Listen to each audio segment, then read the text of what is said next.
those who have the dedication, there's no feat more impressive than getting 100% completion rate in a video game. And so that's why it's particularly disappointing when you put in the time and effort, only to discover there's no pot of gold at the end of that rainbow. Just an enormous waste of your own time. For whatever reason, the developers of the following games decided that instead of rewarding you for your efforts, they'd make you wonder why you even bothered. I'm Jess from WhatCulture, and here are 9 video games that punished you for 100%. Number 9. Maxing out ring capacity. Sonic Frontiers.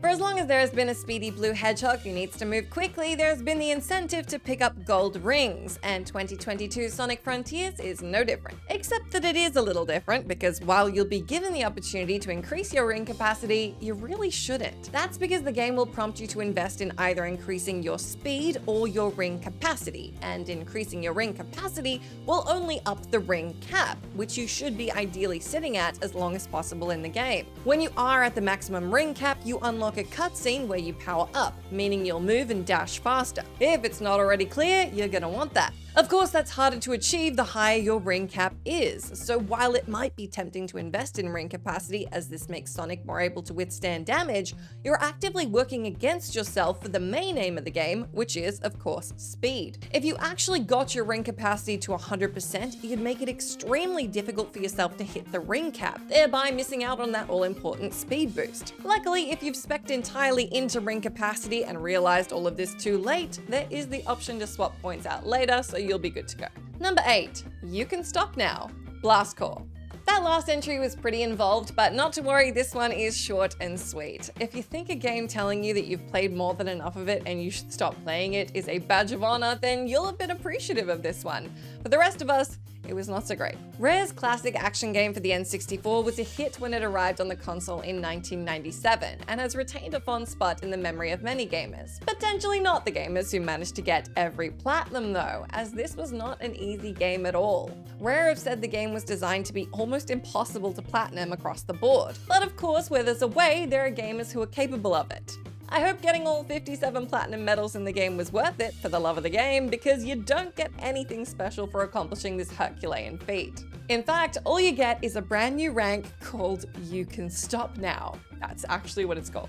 If you had a great time and you were aiming for this one, it might not feel like a punishment, but for those who had to grind for it only to realize the game is basically saying, hey, go do literally anything else, you might have felt a little insulted. Number 7. A very cool use of your time. Castlevania Aria of Sorrow. If you've ever played a Castlevania game, then you already know trying to get 100% in one of these iconic experiences is no joke. Symphony of the Night might have thrown you for a loop when you thought you finished the whole game and then realized you needed to go through the much trickier upside-down version of the same castle, but at least that's essentially the second half of the game. Nope, Aria of Sorrow and its 100% requirement to collect every soul is much more demanding and much more punishing on the crappy rewards side. Even with the Soul Eater ring, which increases the appearance rate of souls, and all the skill in the world, this challenge is still an absolute grind and requires some very kind RNG. So what do you get for this monumental time and effort undertaking? Well, you get your main character saying he's cool.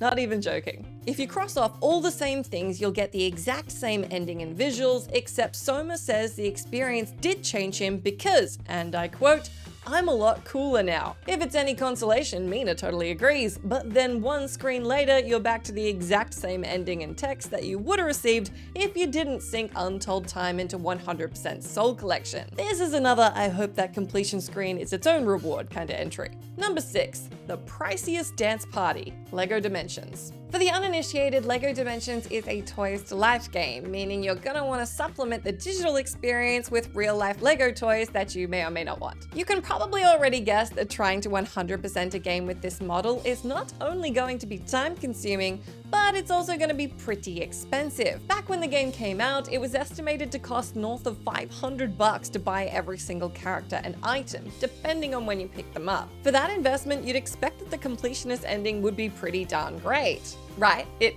is good, right? Because that's a lot of money. Oh, what?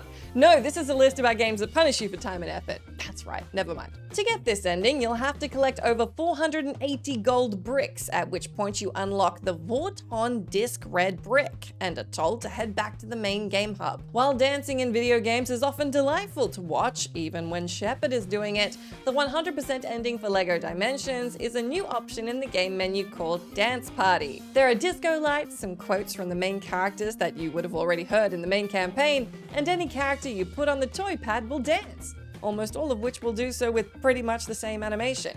Yeah, this is a rough one. Number 5. You're bad and should feel bad. Braid.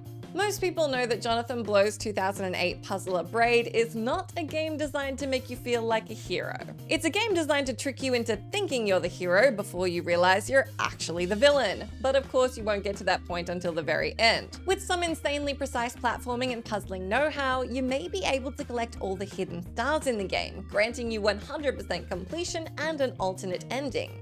And if you think there's a chance this is going to make you feel better about the game's regular downer ending, you are very, very mistaken. Whether you think protagonist Tim is simply stalking the princess, or the game is a metaphor for the creation of the atomic bomb, or the ending is a commentary on obsession leading to destruction and an overall judgment of you for even playing, it's not particularly heroic. The alternate ending lets you finish the constellation, which shows a woman in chains, and when you touch the princess, she explodes. So, there's that. Well done, you. Number 4. Have a relaxing vacation. Super Mario Sunshine.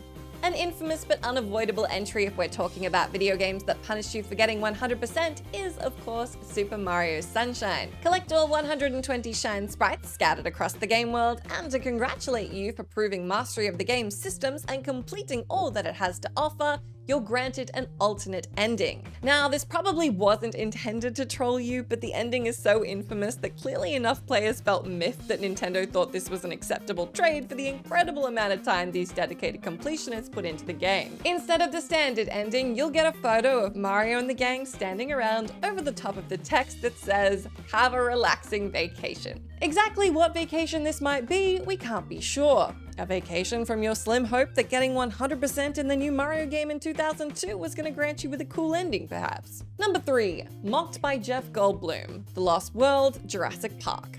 Right up there with the things you don't want to hear after sinking a monumental time into hitting 100% in a video game are the following. Turn the thing off for heaven's sake and go outside. Breathe the air, take a walk, call a member of the opposite sex. You have a whole life out there. Get the stink blown off you. Just go. Now, cushioning the blow of that particular set of sentences is the fact that they're said to you by Jeff Goldblum at the end of The Lost World Jurassic Park, but it's still essentially you getting 100% in the game just for him to tell you to touch grass, so that kind of sucks. Some of you will disagree and absolutely love this ending, and for that, I totally understand. But let's be clear, in order to be told you're a loser by Jeff Goldblum, you have to collect all the DNA bonuses for each character, which is incredibly tricky because this game is bloody difficult. Whether you like this ending or not, this one absolutely pulled a blast core and told you that you can, and should, stop now. Number 2. Crap. The Legend of Zelda Breath of the Wild. Have we talked about this one on What Culture lists before? Yes, we have. Is it so funny and relevant to this particular list that I couldn't help myself but include it? Absolutely. Collecting Korok seeds in Breath of the Wild is totally worth it throughout the entire game, because you'll get to expand the size of your inventory, which is a huge help. Collecting all of them, though, is a huge and punishing exercise in futility, because the grand reward for collecting all 900 of them is Hetsu's gift, which sounds fine. Until you find out Hetsu's gift is literal crap. The Korok puzzles can be agonizingly difficult, and even using a guide is super tricky, because, again, there are 900 of the little buggers. And what do you get for your trouble? A bad-smelling gift of friendship that does nothing. Potentially admirable as the ultimate troll, but absolutely a punishment of your time investment. Number 1. A car you don't need. Ni no Kuni, Wrath of the White Witch. This is a really particularly cruel reward for hitting 100%, because it's actually something you'd really like to have earlier in the game, but at the point you'll be at once you can actually obtain it, it's completely useless. In Ni no Kuni, once you complete the entire game, you'll be able to access Errand 131, where a rabbit asks you to kill off stronger versions of all the bosses you've fought before in the game.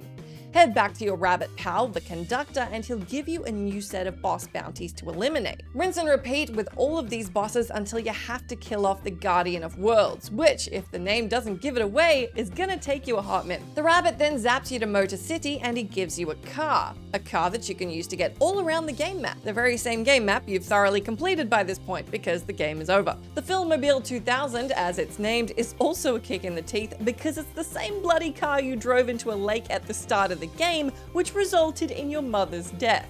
Awful. Just awful. That's the end of our list, but let me know down in that comment section if you can think of any other games that punished you for getting 100%. As always, I've been Jess from WhatCulture. Thank you so much for hanging out with me. If you like, you can come say hi to me on my Twitter account where I'm at Jess McDonald. But make sure you stay tuned to us here for plenty more great gaming lists.